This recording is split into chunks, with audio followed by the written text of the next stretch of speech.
March 1944. The mountains around Cassino, Italy, rose like ancient fortresses against a sky perpetually gray with smoke and ash. Their slopes transformed into a landscape of craters and shattered stone where nothing living could survive for long. The Gustav Line had become a graveyard, a stretch of terrain where German defensive positions were so deeply entrenched that Allied commanders measured progress in yards rather than miles, and casualties in percentages that made staff officers go pale. For the men of the 36th Infantry Division, the war had condensed into a grinding daily reality of artillery barges, counterattacks, and a particular kind of terror that arrived on four wheels just before dawn. The German 222 scout cars moved like predators through the broken landscape. Fast and heavily armed reconnaissance vehicles that could appear without warning raked defensive positions with cannon fire and machine guns, and vanished before artillery could be called down. They operated in the uncertain light of early morning or late evening, exploiting the gaps between American positions, targeting command posts and supply lines with devastating precision. The scout cars weren't tanks. They couldn't take sustained fire from anti-tank weapons. But they didn't need to be. They were fast enough to avoid most threats and heavily armed enough to kill anyone who wasn't ready for them. Corporal James Dalton had watched three of his friends die to a 222 scout car on a Tuesday morning in early March. The vehicle had appeared out of a morning fog bank, its 20mm cannon already firing, before anyone in the foxhole line realized it was there. The first burst caught Private Rodriguez while he was heating coffee over a canisterno, tore through him so completely that there wasn't enough left to send home. The second burst killed Sergeant Hayes and Corporal Morrison, who had been checking the wire in front of their position. The scout car was gone in less than 30 seconds, disappearing back into fog before anyone could bring effective fire to bear. 3 men dead, a dozen wounded, all in the time it took to realize they were under attack. Dalton had been 20 yards away when it happened, had heard the distinctive rattle of the German cannon, and the screams that followed, had arrived at the foxhole to find Rodriguez's coffee still steaming next to his body. Something broke inside him that morning. Not in the way that sends men into shock or makes them unable to function, but in a way that transforms grief into cold analytical fury. He had joined the Army in 1942 straight out of a construction job in Pittsburgh, had learned to dig foxholes and string wire and follow orders that kept you alive if you were lucky. He had survived North Africa and Sicily by being careful, by following doctrine, by trusting that the brass knew what they were doing. But watching Rodriguez die for his coffee had taught him that doctrine had limits, and sometimes survival required thinking outside the parameters that comfortable officers had written in training manuals. The problem was simple and apparently unsolvable.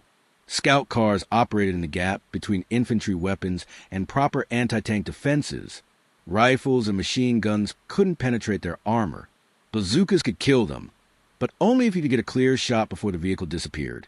And the scout cars never stayed still long enough for that. Mines worked, but the Germans varied their routes and probed carefully. Artillery was too slow and too imprecise. The official solution, delivered by a captain who had never been closer to the front than battalion headquarters, was to dig deeper foxholes and maintain better observation. The men in those foxholes had opinions about that solution. None of them fit for official reports. Dalton spent that afternoon walking perimeter, studying the terrain, thinking about the problem from every angle. He was not an engineer, not a tactician, just a construction worker who understood how things moved and what made them stop. Scout cars were fast, but they needed relatively clear ground to operate. They avoided heavy obstacles because their thin armor made them vulnerable if they got stuck. They moved along predictable corridors, not specific routes, but general areas where the terrain allowed fast movement. And most importantly, they operated in low light when observation was difficult, which meant their drivers were navigating partially blind, relying on speed and surprise rather than careful route planning. The idea came to him while he was repairing a section of perimeter wire that artillery had torn down. Barbed wire was everywhere, rolled in massive coils around defensive positions, strung between posts to channel enemy infantry into kill zones. It was standard equipment, so common that nobody thought twice about it. But wire had properties that went beyond slowing down infantry. It was strong, flexible, and nearly invisible in low light. And if you positioned it at exactly the right height, at exactly the right tension. It could do things that wire wasn't officially designed to do. He started with basic geometry, the kind of spatial reasoning he had learned framing houses in Pittsburgh. A scout car sat low to the ground, its chassis maybe 18 inches above the terrain, its axles exposed beneath the armor plating. If you could get something across its path at axle height, something strong enough to catch and hold for just a fraction of a second, the vehicle's own momentum would do the rest. At 25 miles per hour, a scout car hitting a sudden stop at axle level wouldn't just halt. It would flip, the front end catching and the rear end continuing forward, basic physics turning speed into catastrophic mechanical failure. But wire alone wouldn't work. It needed anchor points that could take tremendous force without pulling out of ground. Dalton looked at the entrenching tools stacked near the supply dump, the standard shovels that every soldier carried. They were steel, heavy, designed to bite into hard Italian soil.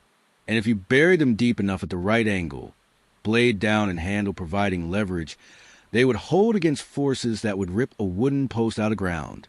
He spent 2 days refining the concept, identifying the problems that would need solving. The wire had to be strung at precisely the right height. Too high, and the scout car would pass under it. Too low, and it would run over it. The anchor points had to be positioned to create maximum stopping force without being visible to a driver moving at speed through low light. The whole setup had to be camouflaged well enough to avoid detection by German infantry patrols. And critically, it had to be built without official approval, because Dalton knew with absolute certainty that if he brought this idea to his officers, they would forbid it. So he didn't ask. On the night of March 7th, after evening stand down when most of the company was trying to grab sleep, he gathered the materials he needed and moved to a section of perimeter that intelligence reports indicated was a likely approach route for scout cars.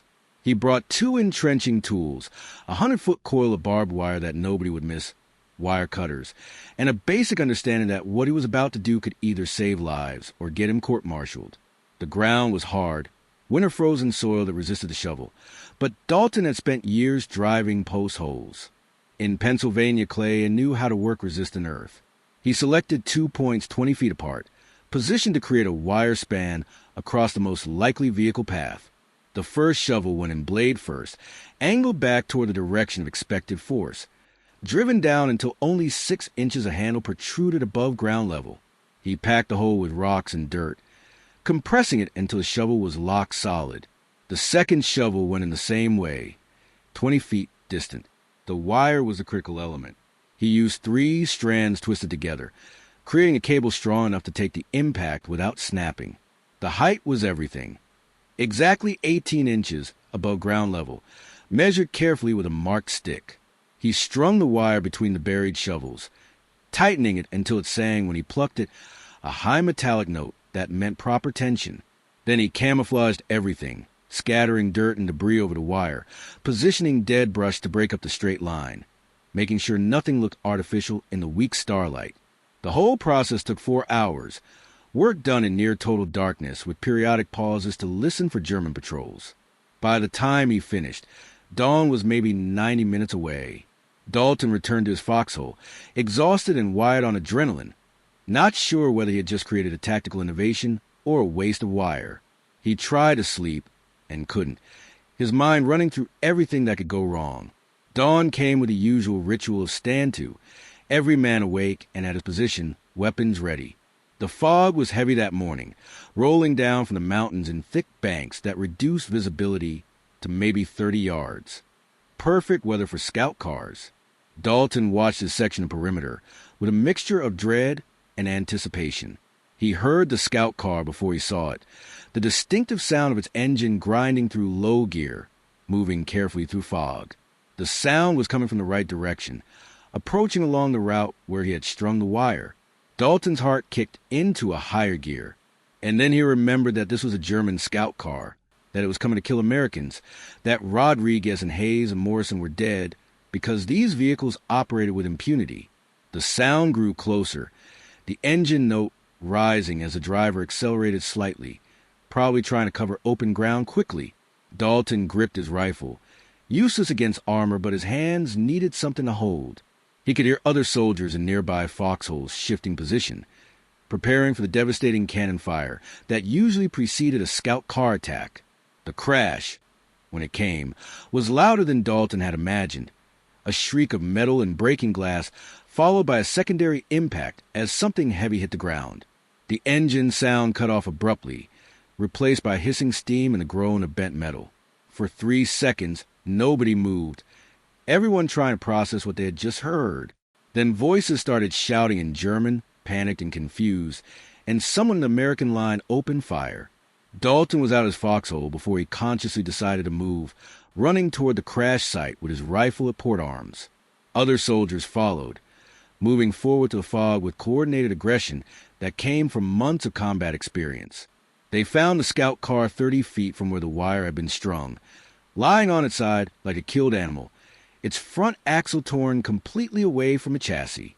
The wire had caught exactly as Dalton had calculated, stopping the front wheels while the vehicle's momentum carried the rear end forward and up, flipping the entire machine in a catastrophic tumble that had ripped it apart.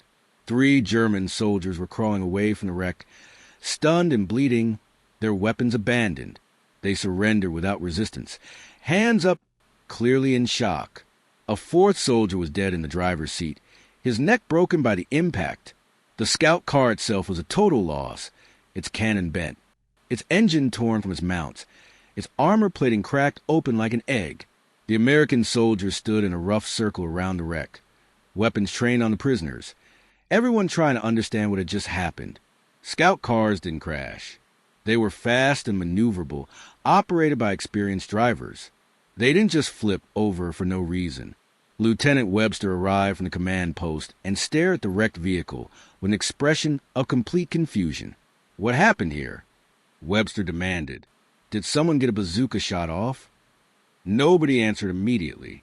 They were all looking at Dalton, who was staring at the torn-away front axle and the 3 strands of barbed wire still wrapped around it, still attached to the buried shovels that had held against forces that should have ripped them out of the ground. His improvised trap had worked exactly as he calculated, had turned a deadly threat into scrap metal and prisoners. Webster was still waiting for an answer, his expression shifting from confusion to suspicion as he noticed where everyone was looking.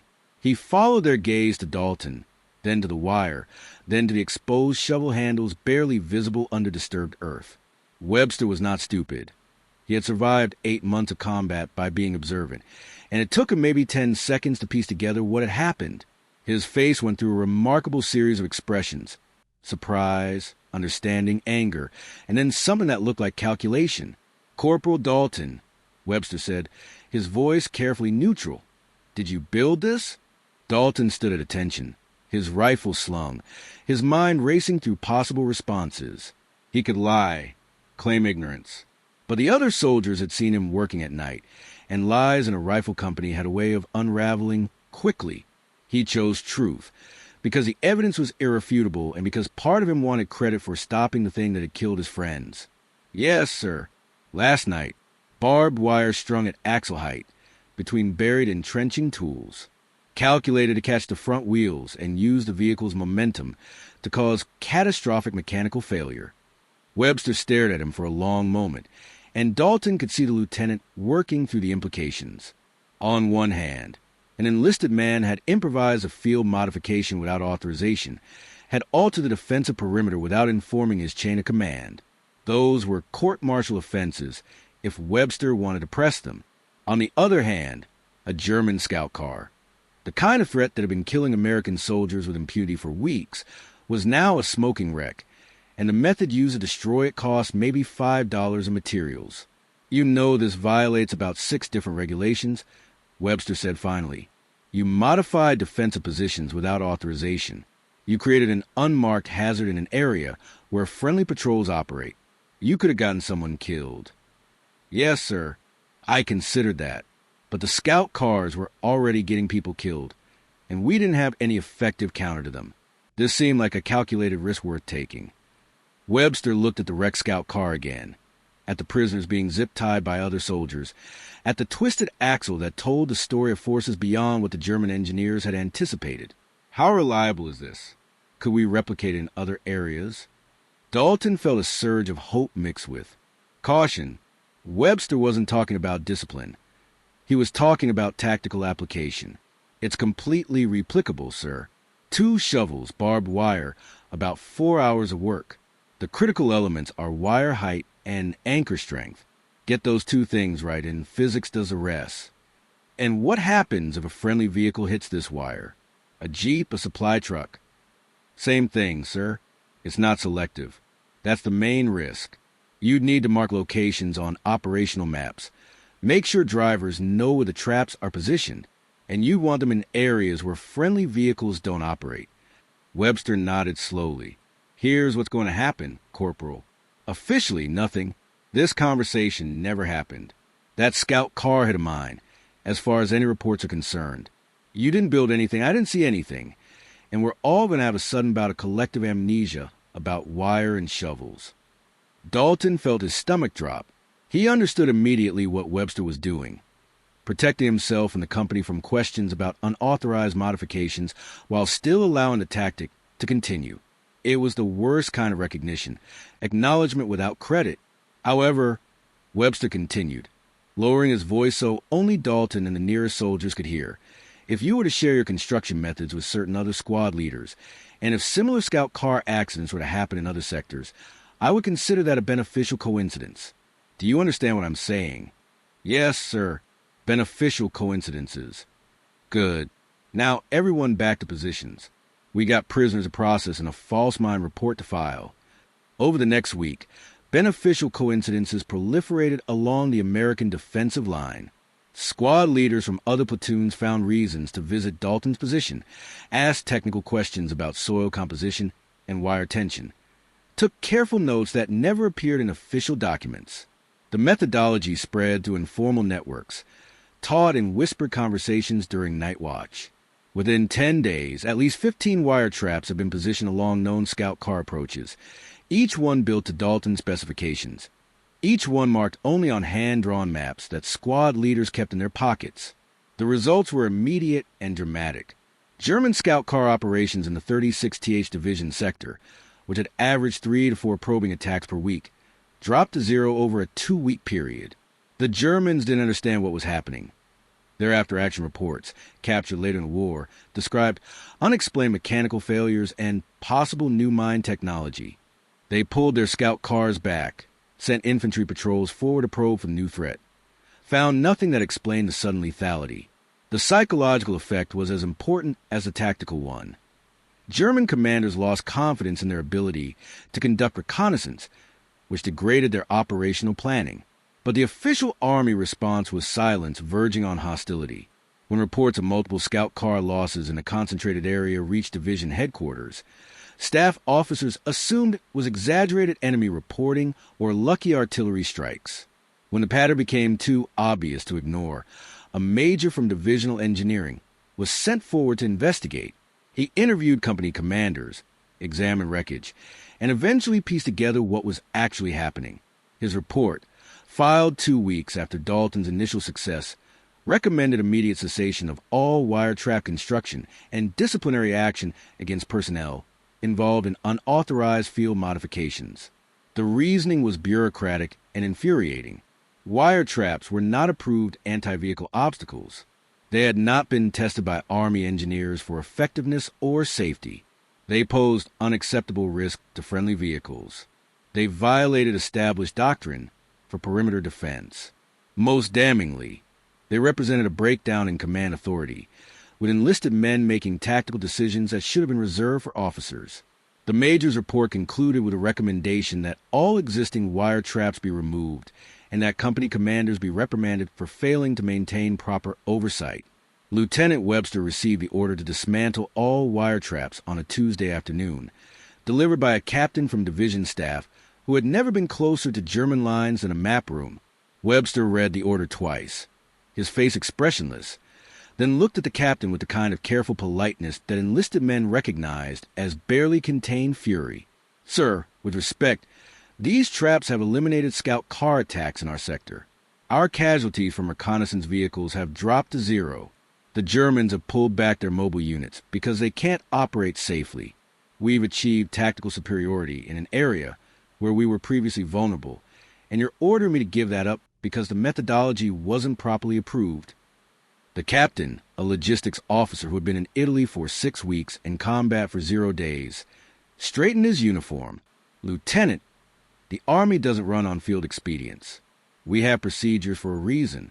Those wire traps could kill American soldiers. They're uncontrolled hazards that violate basic engineering safety principles. The fact that they've been temporarily effective doesn't justify their continued use. Temporarily effective? We stopped every scout car that's attempted to operate in this sector. That's not temporary. That's a complete operational success. It's also unauthorized, which makes it a disciplinary issue regardless of effectiveness. You have 24 hours to remove all wire traps and submit a report confirming compliance.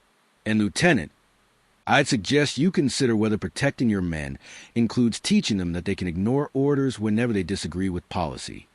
Webster saluted, waited for the captain to leave, then called an immediate meeting of his squad leaders in a supply tent. He didn't sugarcoat the situation.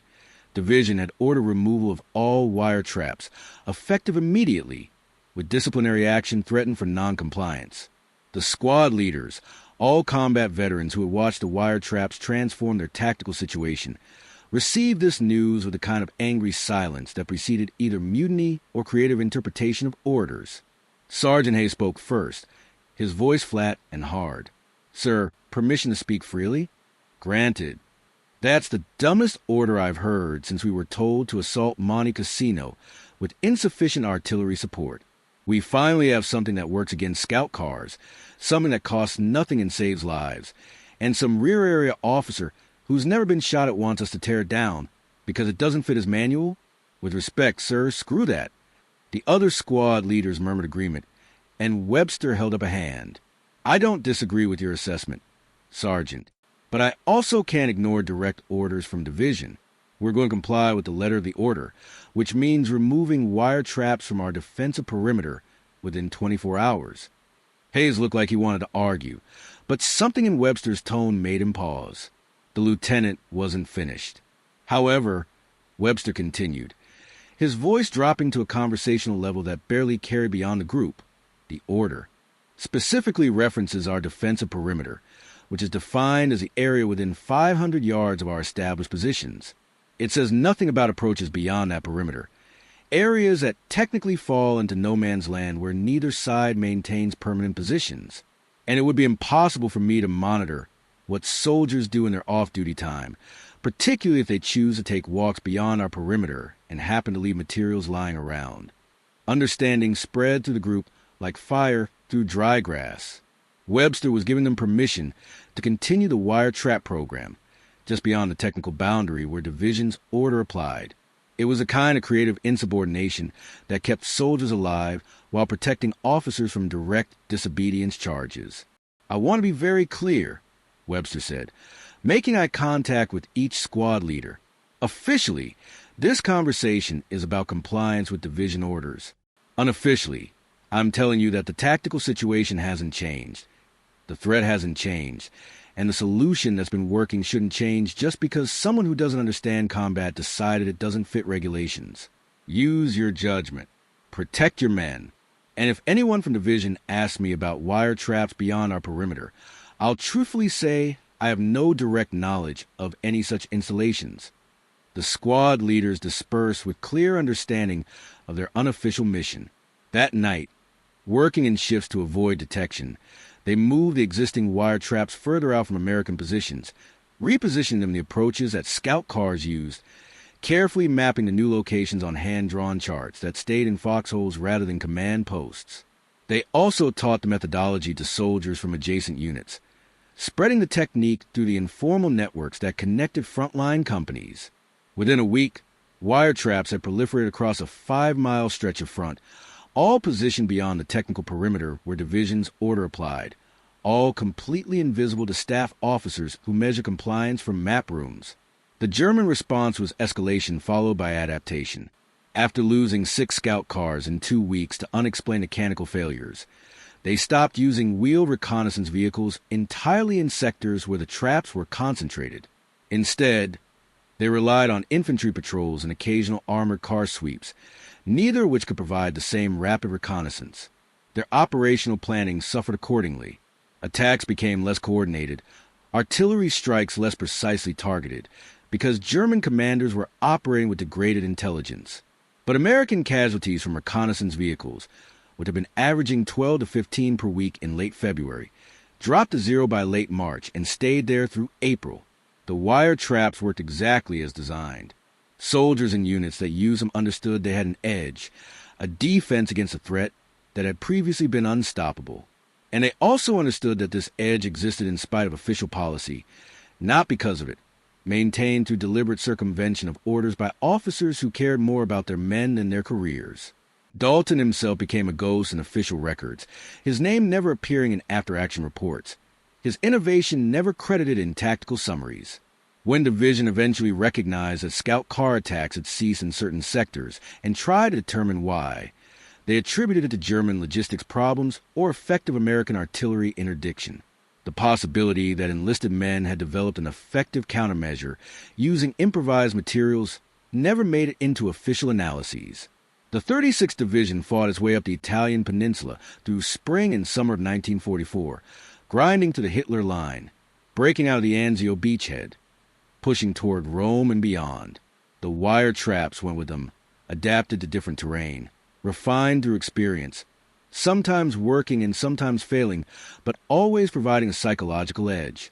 The soldiers who built them learned to read terrain the way hunters read forest signs, identifying routes where speed-dependent vehicles would be channeled by geography.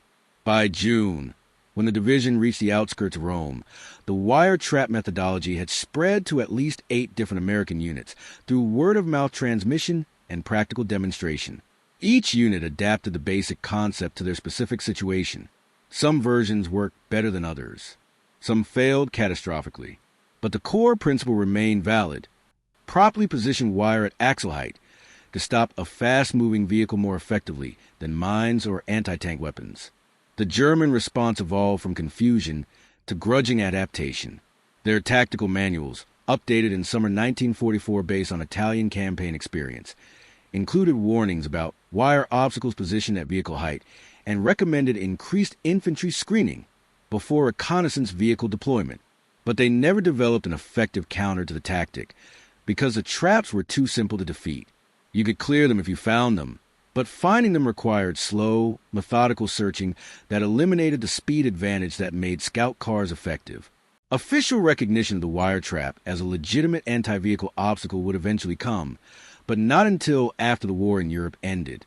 In 1946, Army engineers conducting post-war analysis of field expedients noticed references to improvised wire obstacles in after-action reports from multiple divisions. They conducted tests, verified the effectiveness of the basic design, and published a technical manual that described the proper construction and deployment of axle height wire obstacles for area denial against light armored vehicles. The manual credited the innovation to frontline experimentation during the Italian campaign, without naming specific individuals or units.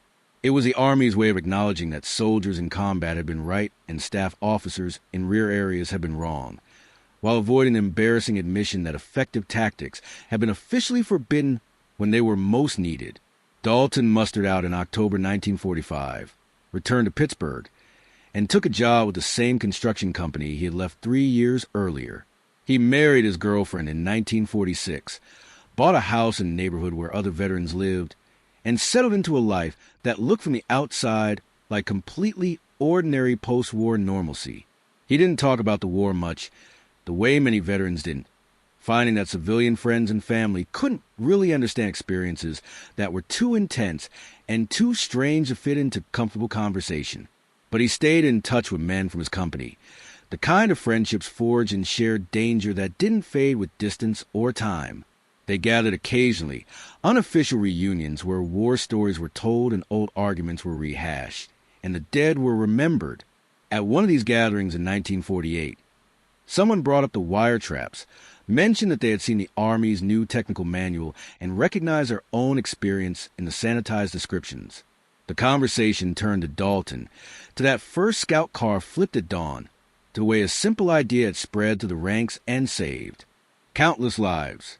You know you never got credit for that. Sergeant Hayes said, older now and working as a police officer in Texas, but still carrying the directness that had kept him alive through 18 months of combat. The brass took your idea, pretended it was their idea, and wrote you out of the story completely. Dalton shrugged, uncomfortable with attention, even among men who understood what he had done. It wasn't about credit. It was about stopping the scout cars.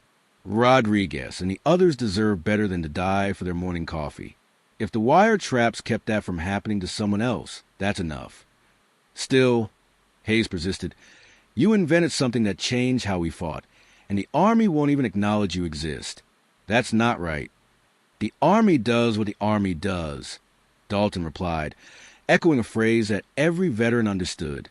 I learned a long time ago that right and Army policy don't always line up, but I also learned that sometimes you can work around policy to do what needs doing. Webster understood that. You understood that. Everyone who built those traps understood that. We did what we had to do, and men lived because of it. That's the part that matters. In 1972, a journalist researching untold stories from World War II contacted Dalton after finding a brief reference to improvised anti-vehicle obstacles in an Italian campaign history. The journalist, sensing a story, had tracked down veterans from the 36th Division, try and find someone who could explain what the traps actually were and who had invented them. Multiple veterans pointed him toward Dalton, who by that time was approaching 60. The interview took place in Dalton's living room, a comfortable space filled with family photos and the accumulated artifacts of a life well lived. The journalist asked detailed questions about the wire traps, how Dalton had conceived the idea, how he had tested it, how it had spread despite official disapproval. Dalton answered honestly, providing technical details and tactical context. Why do you think the Army never officially recognized your innovation? The journalist asked. Dalton considered the question carefully, because it came from the bottom up instead of the top down. The Army has a structure, and that structure assumes that good ideas come from officers and engineers and experts, not from corporals who work instruction. When we proved that assumption wrong, it created a problem for them. They could either admit that their doctrine was inadequate and that enlisted men had developed a better solution, or they could ignore what we did and pretend it never happened. They chose to ignore it, which I understand even if I don't agree with it. Do you resent that? The lack of recognition? Sometimes, Dalton admitted, but mostly I'm just glad the traps worked and men lived. Recognition would have been nice, but it was never the point. The point was stopping scout cars, and we did that. The journalist's article was published in a military history magazine in 1973, a detailed account of wire trap innovation, complete with diagrams and first-person accounts from multiple veterans. It generated modest interest among military historians and veterans groups, but no wider attention. The story was too small, too technical, too focused on a tactical detail, rather than the grand strategic narratives that dominated World War II popular history. James Dalton died in 1994 at the age of 73. Surrounded by family, his life measured in the ordinary metrics of marriage and children and honest work rather than in the extraordinary circumstances of March morning in Italy, when he had turned shovels and wire into a weapon that changed how men fought and died. His obituary in the Pittsburgh newspaper mentioned his World War II service in a single sentence, noting that he had served with the 36th Infantry Division in Italy and received the Bronze Star for meritorious service. It said nothing about wire traps or scout cars or the hundreds of lives saved by a simple innovation that the Army had forbidden and then quietly adopted. But among the men who had served with him, who had built his traps and survived because of them, his legacy was clear and undeniable. They understood what he had done, understood the courage it took to think outside doctrine when doctrine was failing, understood the difference between following orders and doing what needed to be done, and they passed that understanding to their children and grandchildren in the fragmentary way that veterans share experiences, so that somewhere in family memories and private conversations, the story of the forbidden wire trap survived even when official histories ignored it. It was a small legacy, measured in lives saved rather than medals earned, but for the men who walked away from the Italian mountains because James Dalton knew how to bury his shovel and string wire at exactly the right height, it was a legacy that mattered most.